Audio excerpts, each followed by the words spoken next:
Odia Tech and Science. Exploring innovation and discovery in Odia. ଚିନ୍ତା କରନ୍ତୁ ତ ଗିଜାର ମହାନ ପିରାମିଡ୍ 4,500 ବର୍ଷରୁ ବି ଅଧିକ ସମୟ ଧରି ଏହା ମରୁଭୂମିରେ ଠିଆ ହୋଇଅଛି ଆଉ ଆଜି ବି ଏହାର ନିର୍ମାଣ ଆମ ସମସ୍ତଙ୍କ ପାଇଁ ଏକ ବଡ଼ ରହସ୍ୟ। ଚାଲନ୍ତୁ ଏହାର ଏହି ଅବିଶ୍ୱାସନୀୟ ଇଞ୍ଜିନିୟରିଂର କିଛି ରହସ୍ୟ ଖୋଲିବାକୁ ଚେଷ୍ଟା କରିବା। ଏହି ଗୋଟିଏ ପିରାମିଡ୍ 2 ମିଲିୟନରୁ ଅଧିକ ବିଶାଳ ପଥର ଖଣ୍ଡରେ ତିଆରି ହୋଇଛି। ସଠିକ୍ ଭାବେ କହିଲେ ପ୍ରାୟ 2.3 ମିଲିୟନ। ଏହା ମାନବ ଇତିହାସର ସବୁଠାରୁ ଓଜନିଆ ନିର୍ମାଣ ମଧ୍ୟରୁ ଗୋଟିଏ। କେବଳ ସେତିକି ନୁହେଁ, ଏହି ପଥରଗୁଡ଼ିକ ମଧ୍ୟରୁ କିଛିର ଓଜନ 50 ମେଟ୍ରିକ୍ ଟନ୍ ପର୍ଯ୍ୟନ୍ତ ଥିଲା, ମାନେ ପାଖାପାଖି ଗୋଟିଏ ଡବଲ ଡେକର ବସ୍ର ଓଜନ ସହ ସମାନ। ତେବେ ପ୍ରକୃତ ପ୍ରଶ୍ନ ହେଉଛି, ଏତେ ଓଜନିଆ ପଥରକୁ ସେମାନେ ଉଠାଇଲେ କେମିତି? ଆଉ ଆହୁରି ଆଶ୍ଚର୍ଯ୍ୟର କଥା ହେଉଛି ଏହାର ନିର୍ମାଣର ସଠିକତା। କମ୍ପାସ ଆବିଷ୍କାର ହେବାର ହଜାର ହଜାର ବର୍ଷ ପୂର୍ବରୁ ଏହାକୁ ପ୍ରକୃତ ଉତ୍ତର ଦିଗ ସହ ପ୍ରାୟ ସମ୍ପୂର୍ଣ୍ଣ ଭାବେ ସମାନ୍ତରାଳ ଭାବେ ତିଆରି କରାଯାଇଥିଲା।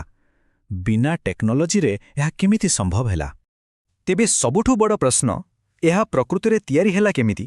ଆସନ୍ତୁ ଏହି ବିଶ୍ଳେଷଣରେ ଆମେ କିଛି ମୁଖ୍ୟ ଥିଓରି ଭିତରକୁ ଯିବା ଆଉ ଏହାର ରହସ୍ୟ ଖୋଜିବାକୁ ଚେଷ୍ଟା କରିବା। କୌଣସି ବି ବଡ଼ ପ୍ରୋଜେକ୍ଟ ପଛରେ ଜଣେ ମାଷ୍ଟରମାଇଣ୍ଡ ଆଉ ଗୋଟେ ବଡ଼ ଉଦ୍ଦେଶ୍ୟ ଥାଏ। ତେବେ ଏହା ପଛରେ କିଏ ଥିଲେ ଆଉ କାହିଁକି ଏହାକୁ ତିଆରି କରାଗଲା? କାହାଣୀର ନାୟକ ଥିଲେ ଫାରୋ ଖୁଫୁ, ଯିଏ ନିଜକୁ ଜଣେ ଜୀବନ୍ତ ଦେବତା ବୋଲି ଭାବୁଥିଲେ। ତାଙ୍କର ଲକ୍ଷ୍ୟ ନିଜ ବାପାଙ୍କ ପିରାମିଡ୍ରୁ ବି ବଡ଼ ଏକ ଚିରସ୍ଥାୟୀ ସମାଧି ତିଆରି କରିବା। ଆଉ ଏହି ବିଶାଳ ସ୍ୱପ୍ନକୁ ସାକାର କରିବା ପାଇଁ ତାଙ୍କ ପାଖରେ ଥିଲେ ଜଣେ ଜିନିୟସ୍ ସ୍ଥପତି ହେମିୟୁନୁ। ଆଉ ଟାଇମ୍ଲାଇନ୍ ଥିଲା ମାତ୍ର 20 ବର୍ଷ, ପ୍ରାୟ 25,000 କାରିଗରଙ୍କୁ ନେଇ। କେତେ ବଡ଼ ଚ୍ୟାଲେଞ୍ଜ! ତେବେ କାମଟା ହେଲା କେମିତି? ସବୁଠୁ ସହଜ ଆଉ ସିଧାସଳଖ ଥିଓରି ହେଉଛି ବାହ୍ୟ ରାମ୍ପ ଥିଓରି। କିନ୍ତୁ ଏଥିରେ କିଛି ବଡ଼ ସମସ୍ୟା ଅଛି। ଆସନ୍ତୁ ଦେଖିବା। ଏହି ଥିଓରିଟା ବୁଝିବାକୁ ବହୁତ ସହଜ।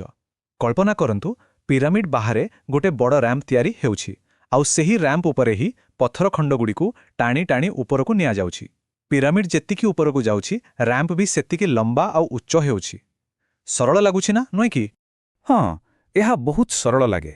ଆଉ ଏଥିପାଇଁ କୌଣସି ଆଡଭାନ୍ସ ଟେକ୍ନୋଲୋଜିର ବି ଦରକାର ନାହିଁ। କିନ୍ତୁ ଅସୁବିଧାଟା ହେଉଛି ଏହାର ଆକାର। ହିସାବ କହୁଛି, ପିରାମିଡ୍ର ଶେଷ ପର୍ଯ୍ୟନ୍ତ ପହଞ୍ଚିବାକୁ ହେଲେ ରାମ୍ପଟାକୁ ପ୍ରାୟ 1 କିଲୋମିଟରରୁ ବି ଅଧିକ ଲମ୍ବା ହେବାକୁ ପଡ଼ିବ। ଆଉ ଏଥିପାଇଁ ଯେତିକି ଜିନିଷ ଲାଗିବ, ତାହା ପୂରା ପିରାମିଡ୍ଠାରୁ 3 ଗୁଣ ଅଧିକ ହେବ। ଏତେ ବଡ଼ ରାମ୍ପର କୌଣସି ପ୍ରତ୍ନତାତ୍ତ୍ୱିକ ପ୍ରମାଣ ବି ଆଜି ଯାଏଁ ମିଳିନି।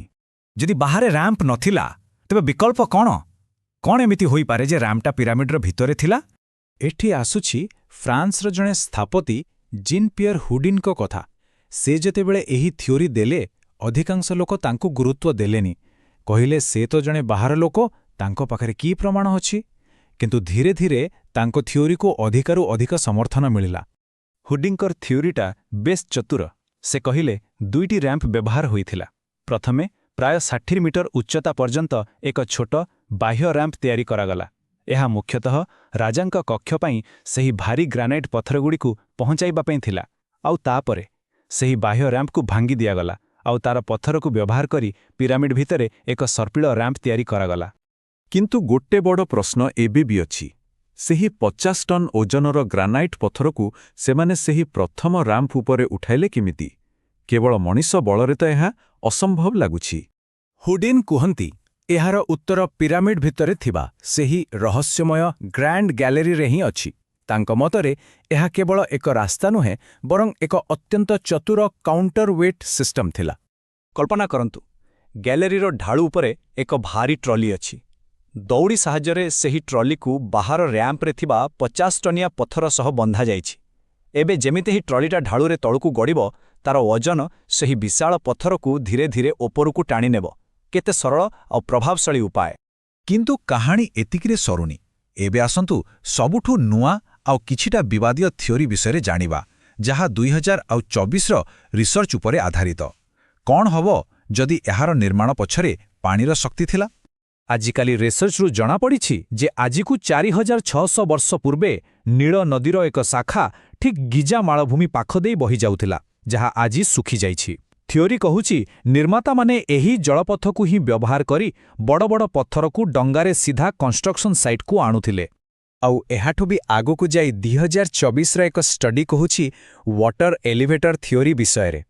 ଏହା ଅନୁସାରେ ସେମାନେ ହାଇଡ୍ରୋଲିକ୍ ପାୱାର ବ୍ୟବହାର କରୁଥିଲେ, ମାନେ ପିରାମିଡ୍ ଭିତରେ ଏକ କେନ୍ଦ୍ରୀୟ ସାଫ୍ଟ ଥିଲା ଯାହା ଆଜିକାଲିର କେନାଲ ଲକ୍ ଭଳି କାମ କରୁଥିଲା। ପାଣି ଭରି ପଥର ଥିବା ପ୍ଲାଟଫର୍ମକୁ ଉପରକୁ ଉଠାଯାଉଥିଲା, ଏକ ପ୍ରକାରର ପ୍ରାଚୀନ ଲିଫ୍ଟ। ଯଦି ଏହା ସତ, ତେବେ ମଣିଷର ପରିଶ୍ରମ ବହୁତ କମ୍ ହୋଇଯାଇଥିବ।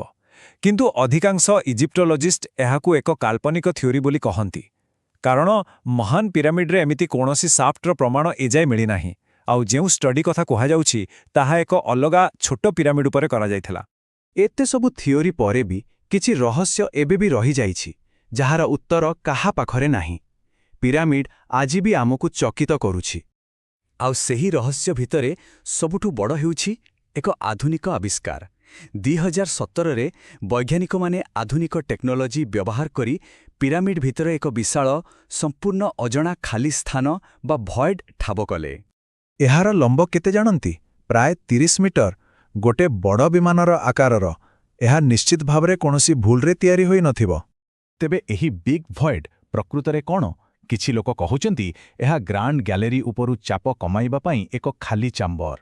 ଆଉ କିଛି ହୁଡିନ୍ଙ୍କ ଥିଓରିକୁ ସମର୍ଥନ କରି କହୁଛନ୍ତି ଏହା ସେହି ଲୋକାୟିତ କାଉଣ୍ଟରୱେଟ୍ ସିଷ୍ଟମର ଅଂଶ ହୋଇପାରେ।